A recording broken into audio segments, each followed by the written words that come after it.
오늘은 성령 강림절 후 25번째 주일, 교회력 마지막 또 두 번째 주일에 주어진 성서전과 본문 중 하나인 시편 90편 1절에서 13절까지의 말씀으로 하나님의 뜻과 은혜를 나누도록 하겠습니다. 오늘 시편 90편의 제목, 표제어라고도 하지요. 성경에 나와 있지 않습니까? 앞에 제목 뭐라고 붙어 있죠? 모세의 기도이죠.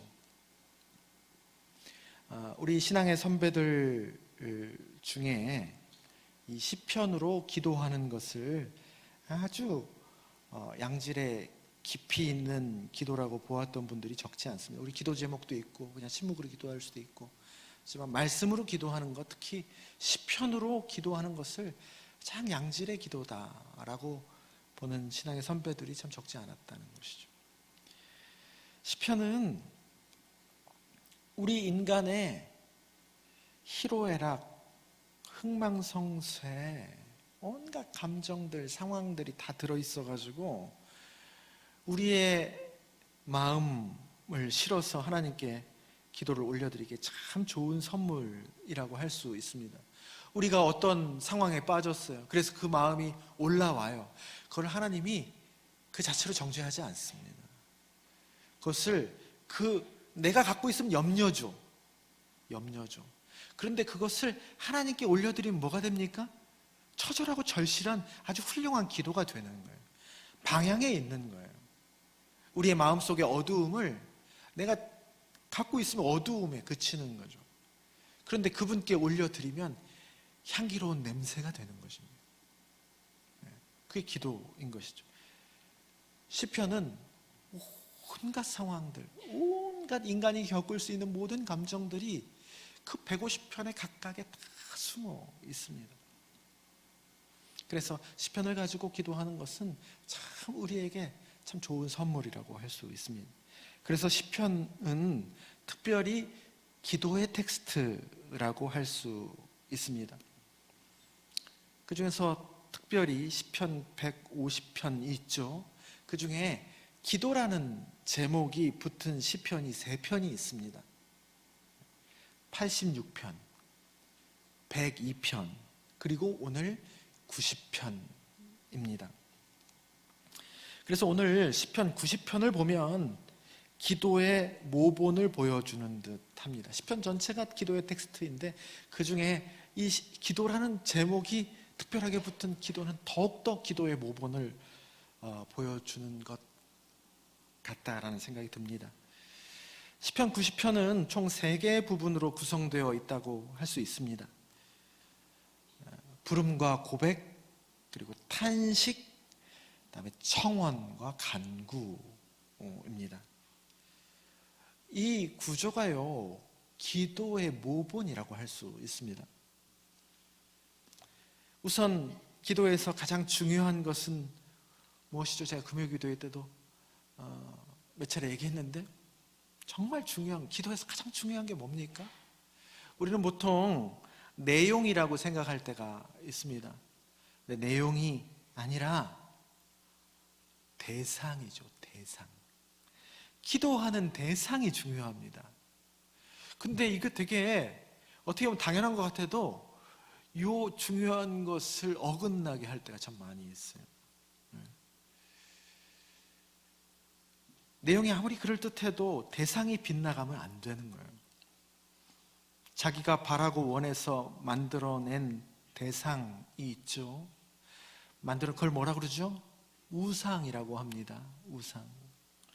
그 우상에게 하면 당연히 하나님께 드리는 기도가 아니죠. 내용이 아무리 좋아도, 아무리 열심히여도.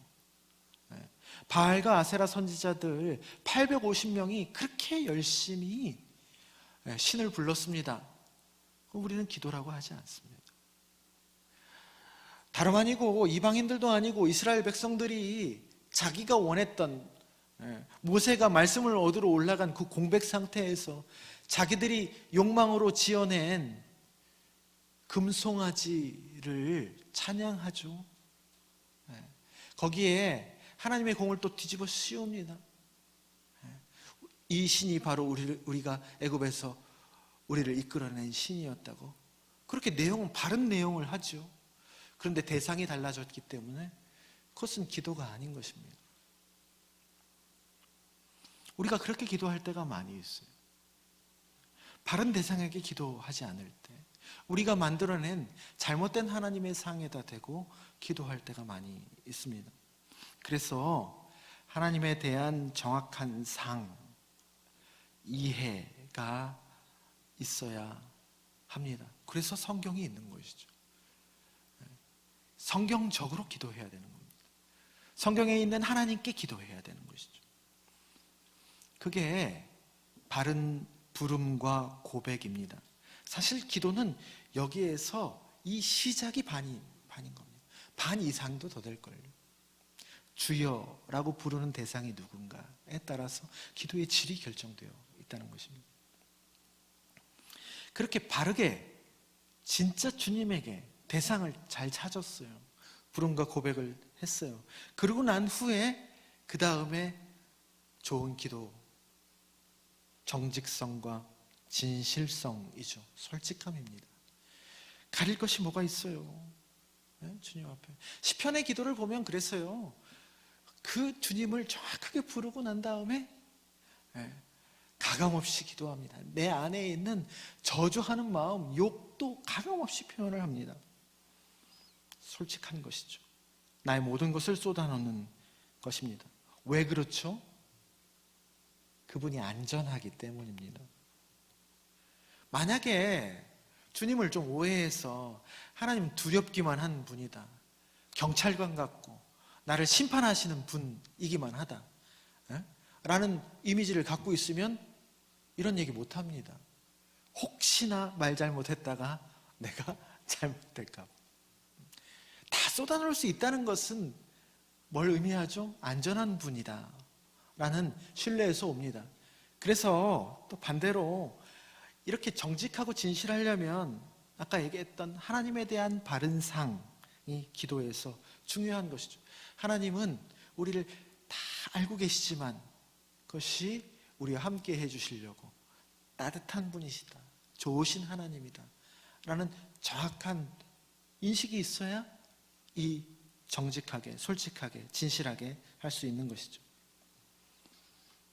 그래서 하나님에 대한 바른 인식이 있는 사람이 남김없는 마음, 즉 탄식을 올려 드릴 수 있습니다. 그리고 난 다음에 다 올려 들었어요, 내 마음을. 그리고 난 후에 누굴 붙잡아요? 그분밖에 없지. 그 마음으로 그분께 청원을 올려드립니다. 그렇게 올려드린 청원은 정말 깊은 청원이죠. 진짜 진실한 청원입니다. 자기가 뭘 원하는지 아는 거예요. 그렇게 부름과 고백, 솔직한 탄식, 그 다음에 아주 맑은 청원, 깊은 청원을 통해서 내 안에 이끼와 녹이 끼어있던 내 속이 그분과의 관계를 중심으로 다시 정화되고 재설정되는 것, 그것이 기도의 은총입니다. 그것이 기도이고, 오늘 1절과 2절은 부름과 고백이죠. 하나님에 대한 시편 기자의 인식입니다. 주여, 주는 대대에 우리의 거처가 되셨나이다. 산이 생기기 전, 땅과 세계도 주께서 조성하시기 전, 곧 영원부터 영원까지 주는 하나님이시니이다. 하나님 당신이 대대로 우리의 거처가 되어주셨다는 고백입니다.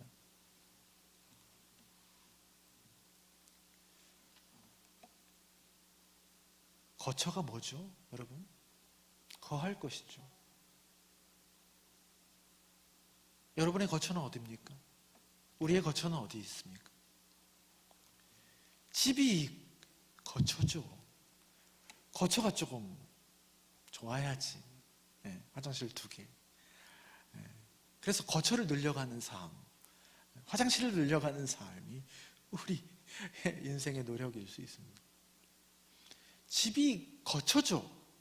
그런데 집이 거처가 진정한 거처가 아니다. 돈이 우리의 거처냐? 그래도 뭐니 해도 뭐니요. 돈이 있어야 살아. 돈이 마음 붙일 곳입니까? 돈이 우리를 지켜주는 것이 아니고 사람들 있어야죠. 마음 붙일 곳이 있어야 됩니다. 사람도 진정한 마음 붙일 곳이 아니라 내 안에 계신 하나님이 결국 내가 진정으로 돌아갈 곳, 본향이라는 얘기입니다. 나머지는 임시죠. 진정한 본향, 영원부터 영원까지 변하지 않는 사실, 진정한 거처는 그분이라는 얘기죠. 예수님께서 누가복음 15장에서 탕자의 비유를 하시죠. 잃어버린 아들. 탕자가 여기저기 맛을 쫓아다니죠. 그래서 거처를 떠납니다. 쫓아다니다가 결국 나중에 어디로 돌아가요? 아버지께로 돌아가는 것이죠. 엄밀히 말하면 아버지 집 거처가 본향이 아니고 아버지가 거처입니다. 아버지가 본향인 것이죠. 아버지 집으로 갔는데 아버지가 이사 갔어. 그럼 거기가 본향이겠습니까? 아버지께로 가는 거예요. 그게 본향입니다. 그것이 과거, 현재, 미래, 역사 이전과 역사 이후를 초월해서 영원부터 영원까지 변하지 않는다는 거예요. 인간의 시대와 문화는 변하죠. 거처들은 변해요. 어떨 때는 주택이 인기가 많고 어떨 때는 아파트가 인기가 많아요. 어떨 때는 이런 스타일의 건물이 좋고 또 철진하면 그건 구닥다리예요. 그건 변해요. 그런데 주님이 우리의 거처다 라는 말 속에 담긴 그것은 변하지 않는다는 얘기입니다. 변해도 변하지 않는 거처가 있다는 것이죠. 2절은 그래서 원어 성경에는 동사가 없습니다. 명사 문장입니다. 명사로만 구성되어 있는 문장입니다. 과거, 현재, 미래, 시제가 필요 없어요. 크로노스, 인간의 시간이 아니라 카이로스, 하나님의 시간이라는 얘기이죠. 하나님이 우리의 있을 곳입니다. 예수님도 머리 둘 곳도 없었죠, 인자가. 그런데 예수님은 하나님을 거쳐 삼은 거예요. 어디에 있든지, 광야에 있든지 하나님이 있을 곳이었어요. 우리의 진정한 자리인 것이죠. 초막이든 궁궐이든 언제 무엇을 하든 살든지 죽든지 하나님이 우리의 중심이라는 얘기입니다. 여러분, 이거 그냥 예배니까 설교니까 이런 얘기 하는 게 아닙니다. 실제 삶의 얘기를 하는 겁니다. 이게 흐트러지잖아요. 인생에서, 삶에서. 아무리 부유하고 성공해도 사람들에게 인정받는 삶이라 할지라도 바람에 나는 겨와 같은 삶이 됩니다. 교회에 있어서도 주님이 교회의 진정한 거처가 아니고 보이는 건물, 또 어떤 교회는 재정이 거처일 수 있어요. 재정 넉넉하면 아주 든든해. 교회가 그냥 영원부터 영원까지 계속될 것 같아요. 시스템이죠. 시스템이 견고하면 또 견고할 것 같아요. 인원수, 그걸 거쳐 삼는 교회. 심지어 의미 있는 사역, 우리는 이런 사역을 해. 의미 있는 뜻 있는 사역을 하니까 그걸 거쳐로 삼는. 그걸 거쳐 삼고 정체성 삼으면 교회의 외형을 갖추었어도 남들이 아무리 그것을 가지고 칭찬하고 좋은 평가를 내려도 그거는 교회이겠습니까? 그건 유사 교회인 것입니다. 반대로 주님을 거쳐 삼을 줄 알면 그 삶은 아무리 감으로도 그 소위 우리가 안전하다고 생각하는 그 보이는 거처가 풍성하더라도 풍성하지 않고 가물어도 말라 죽지 않는다. 바람이 불어도 조금 흔들릴지언정 절대 쓰러지지 않는단 말이에요. 그런 시냇가에 심은 나무와 같은 삶, 또 그런 교회다운 교회가 되는 것입니다. 성경의 가치는 뚜렷합니다, 여러분.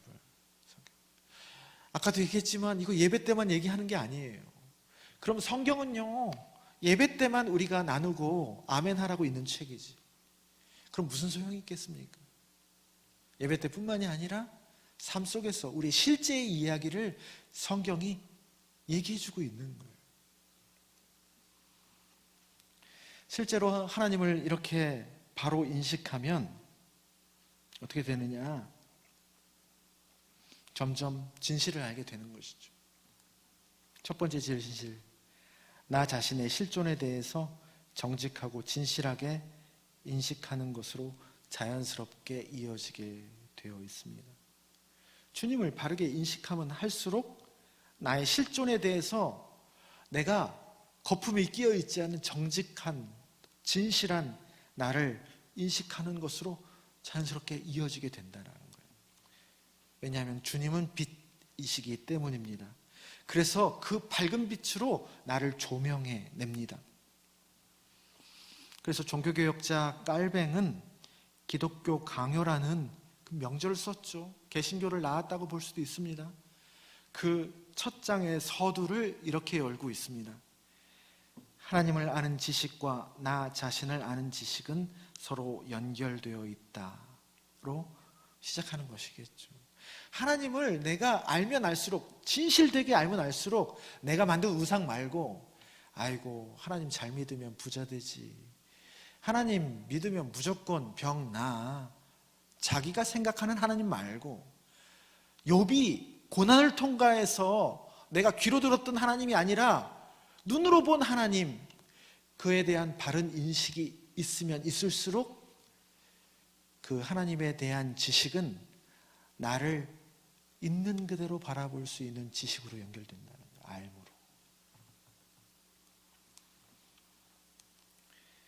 오늘 시편 기자도 하나님에 대한 바른 인식을 기반으로 한 부름과 고백 이후에 3절부터 10절까지 나의 삶, 우리 인간의 보편적인 삶의 실존을 정직하게 조명하여 봅니다. 그게 탄식으로 나타나는 것이죠. 이 부분은 마치 꼭 전도서를 읽는 것 같습니다. 전도서에서 가장 많이 나온 단어가 무엇입니까?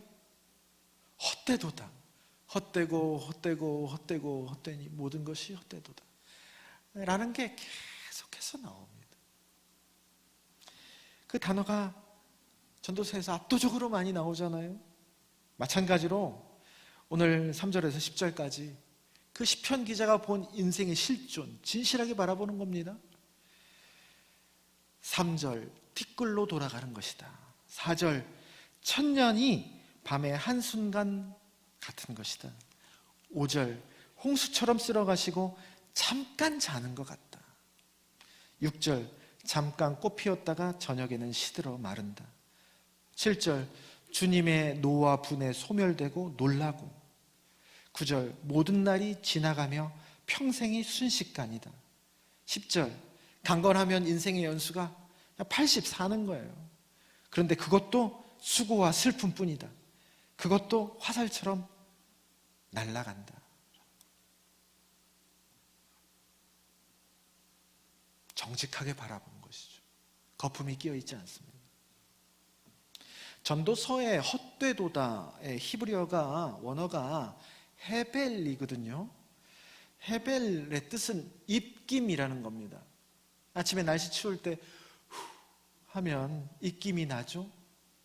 그 입김이라는 거예요. 그 입김 어떻습니까? 보이죠. 뭔가 있는 것 같아요. 그런데 잡으려고 하면 없습니다. 잡혀지지 않습니다.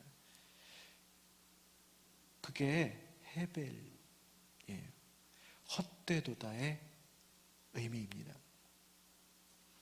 오늘 시편 기자도 그것을 고백하고 있는 거예요. 사람이 뭘 붙잡아요. 근데 그건 붙잡히지 않는 거예요. 영원하지 않아요. 변하고, 그렇지 않습니까? 우리가 붙잡은 대상들은 다 변했습니다. 변하고 사라지고 없어지는 것이다. 천년 왕조를 누린 황제들, 또 그때 지어진 건물들, 업적들, 이름들, 그때는 영원하다 생각해서 신의 반열에까지 올라갔죠. 엄청나게 온갖 영광을 누렸습니다. 근데 지금 어떻게 됐습니까? 다 사라지고 남아있는 것들도 그냥 유적들 뿐이에요. 누가 기억합니까? 일상에서. 이게 가감없는 진실이죠. 이게 진실입니다, 여러분. 그런데 이것만 진실이 아니라는 얘기예요. 이 첫 번째 진실만 진실로 알으면 인생이 이상한 방향으로 갑니다. 정직했는데 허무주의로 빠지는 거예요. 헛되니 모든 것이 헛되도다 라는 말만 들어보면 허무주의로 빠질 것 같죠. 또 빠져야 합니다. 상식적으로 생각해보면 어차피 사라질 거 인생이 뭔 의미가 있어. 그냥 흥청망청 그냥 그렇게 캐세라세라 갈 수 있습니다. 그러나 더 확고한 진실이 있다는 거예요. 또 다른 진실이 있다는 거예요. 주님이 우리의 거처가 되신다는 진실. 보이지 않지만 진실입니다. 그것에 터잡으면 사람의 모든 것이 변하고 사라지고 헛되기 때문에 그게 진실이죠. 그런데 그것 때문에 결국 그분이 다름 아닌 진짜 진리임을, 결국 그분밖에 없다는 결론으로 더 갈 수 있다는 겁니다. 우리의 그 헛된 헤벨 같은 진실이 진짜 진실을 찾아가는 동력이 된다는 거예요. 헛되기 때문에 결국 사라진다는 사실을 가감없이 치열하게 확인하고 나서 아이러니하게도 인생이 바닥이 없어지는 게 아니고 오히려 더 인생이 더 굳건해지고 든든해지는 겁니다. 그래서 시편에서의 탄식은 그냥 신세 한탄이 아니에요. 갈망입니다. 꼭 탄식은 신세 한탄 같지만 갈망입니다. 인간의 유한함에 대한 정직하고 처절한 탄식은 다름 아닌 하나님의 무한함에 대한 깊은 갈망으로 이어집니다. 아니, 이어진다기보다는 동전의 양면 같다고도 말할 수 있습니다. 깊은 탄식은 그 이면에 하나님에 대한, 무한함에 대한, 진짜에 대한 깊은 갈망을 동시에 얘기하고 있는 거예요. 말하지 않아도. 예수님도 그러셨죠? 엘리 엘리 라마 사박다니, 십자가 상에서 인간의 유한함을 그대로 갖고 있었기 때문에 고통을 가감없이 정직하게 얘기합니다. 어찌하여 나를 버리십니까, 하나님? 탄식과 원망이죠. 신세 한탄 같죠. 근데 그게 그냥 단순히 신세 한탄과 원망입니까? 하나님에 대한 갈망입니다. 하나님, 저를 붙잡아 주시옵소서. 하나님밖에 없습니다, 십자가에 서니까.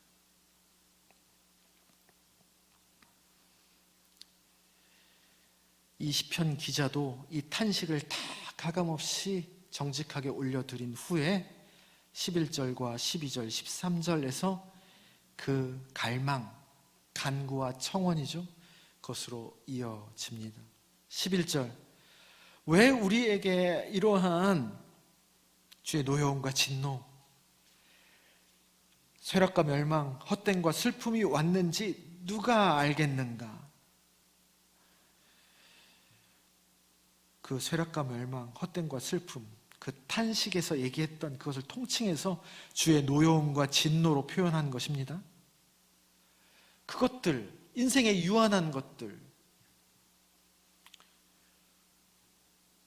모른다는 얘기예요. 모릅니다. 그 이유를 몰라요. 우리의 흥망성쇠, 생사화복은 다 그분에게 있는 거예요. 그분이 주권자예요. 그분이 행하시고 그분이 다 아는 겁니다. 욥이 그것을 확인하는 과정이었죠. 고난이. 욥의 쇠락과 슬픔 앞에서 누가 다가옵니까? 욥의 새 친구들처럼. 욥의 새 친구들은 공식을 만들어서 접근해요. 자기가 다 아는 것처럼 그렇게 공식을 만들어서 판단하는 것. 나중에 하나님한테 혼나죠. 섣부르고 경솔한 태도입니다. 모르는 것을 아는 것처럼 착각하고 있는 거예요. 그게 지혜로운 것 같으나 지극히 무지함을 드러내는 것입니다. 모른다는 얘기예요. 시편 기자가 그걸 얘기하는 거예요. 우리가 탄식했으나, 유한함을 철저하게 자각했으나 그것의 이유를 모르겠다는 거예요. 누가 알겠는가? 그래서 주님께 간구합니다. 12절, 우리에게 우리 날 계수함을 가르치사 지혜로운 마음을 얻게 하소서. 여러분, 우리 날 계수하는 것이 뭐냐? 문자 그대로는 단순히 그냥 날짜 세는 것을 의미하는 것이죠. 하나님 앞에 여기까지 고백하고 날짜 세는 것 가르쳐 달라고 하겠습니까? 날짜 세는 것을 의미하는 것이 아니라 꼭 우리가 그런 일을 겪을 때 하나님의 진노와 벌로 여겨지잖아요. 내가 뭘 잘못했을까? 하나님 앞에 내가 뭘 잘못했길래 그럴까? 그 순전하고 의로웠던 욥도 하나님 앞에 계속 끊임없이 그런 질문을 하거든요. 나 괜찮게 다른 사람들보다는 살아왔는데 왜 나에게 이런 고통이? 다른 사람들 다 멀쩡하게 잘 사는 것 같은데 왜 나에게 이런 일이? 왜 나에게? 왜 나의 가족들에게? 왜 나의 평판이 이렇게 무너져야 되는데? 라는 질문을 계속 올려드리거든요.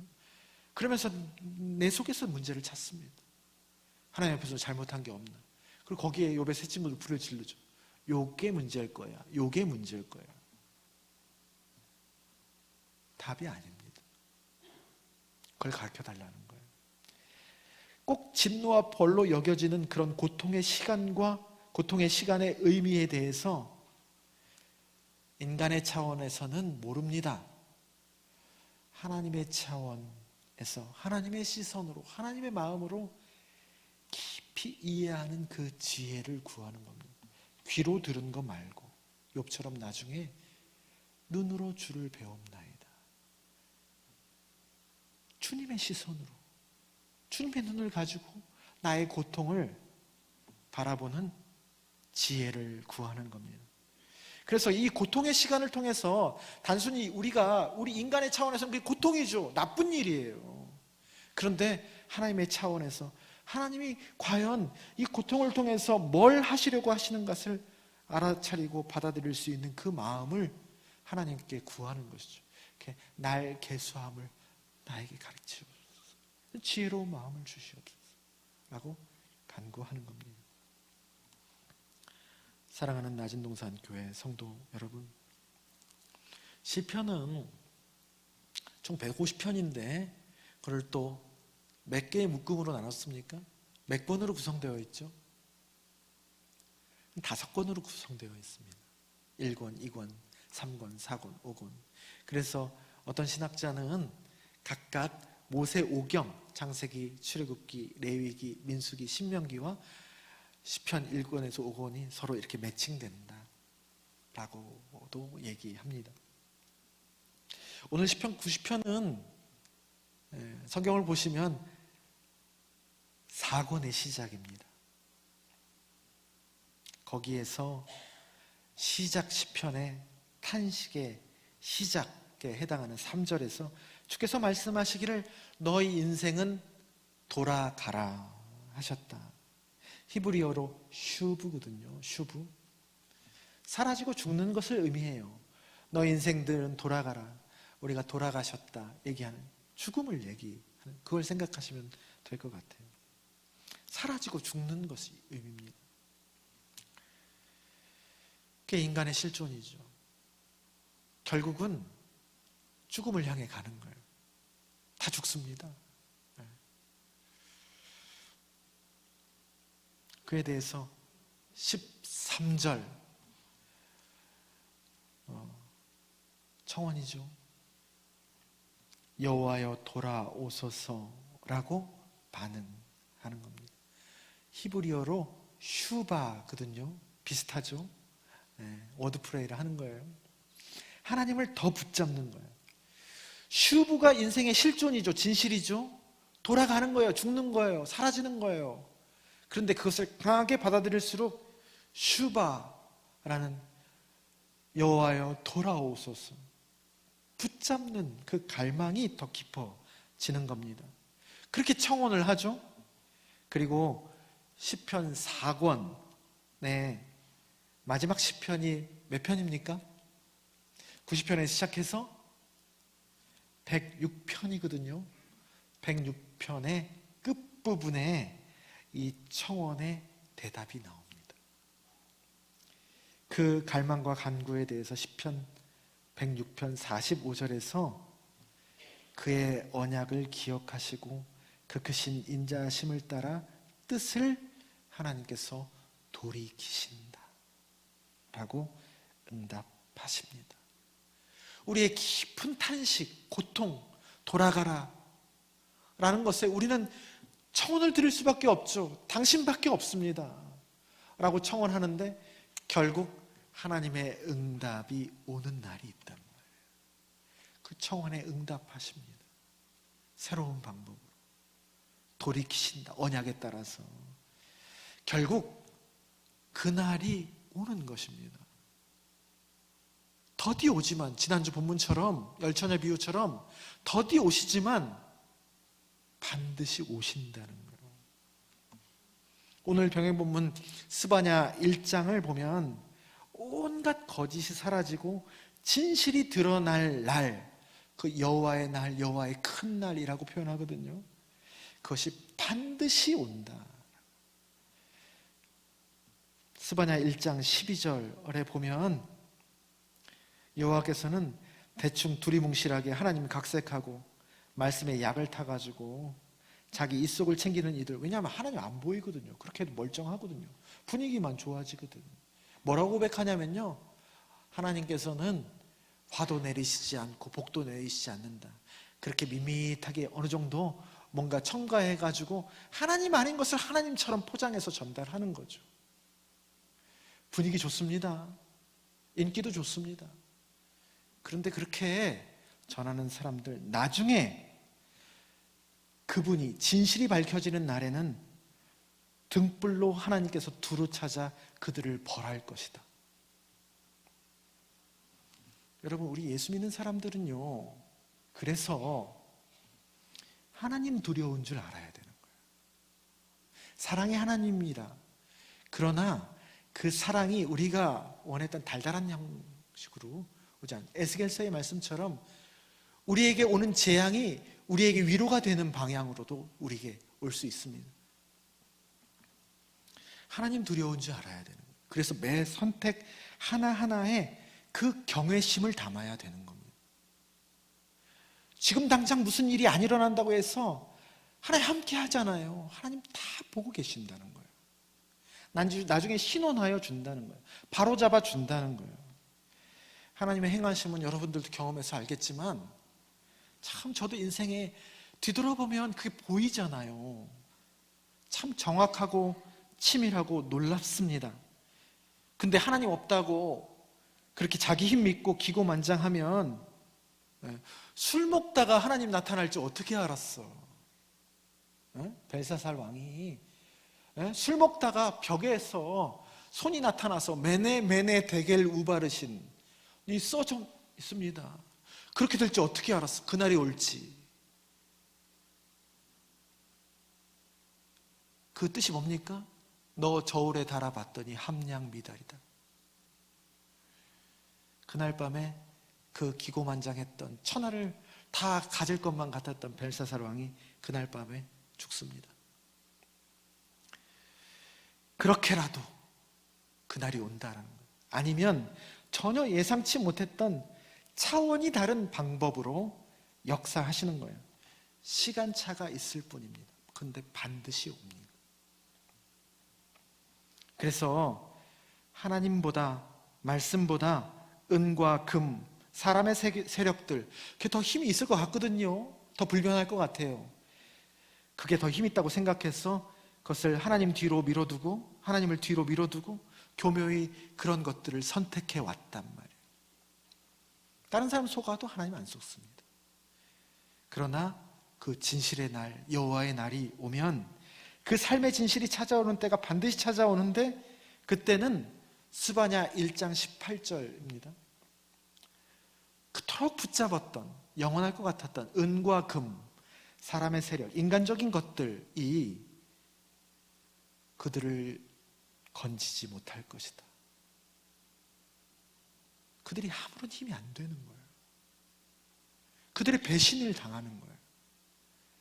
그토록 음과 근이 나를 보호해 줄 거라고 생각했는데 아무런 힘이 없는 거예요. 오히려 역풍을 맞는 거예요. 그 힘은 사실 결정적인 순간에 힘이 없는 겁니다. 하나님을 진정한 거처로 삼을 것인가, 아니면 그 외의 것을 거처로 삼을 것인가. 우리가 결정적인 뜻을 분별할 때에 여호와의 말씀을 우선할 것인가, 아니면 인간적인 계산과 주판을 퉁겨가면서 굴릴 것인가. 이것은 아까도 얘기했지만 다름 아닌 삶의 문제입니다. 실제의 문제라는 얘기입니다. 그에 대한 책이 또한 성경입니다. 우리가 지금 중요한 분별의 때에 있죠. 그때 뭘 기준으로 삼을 거냔 말이에요. 뭘 척도로 삼을 거냔 말이에요.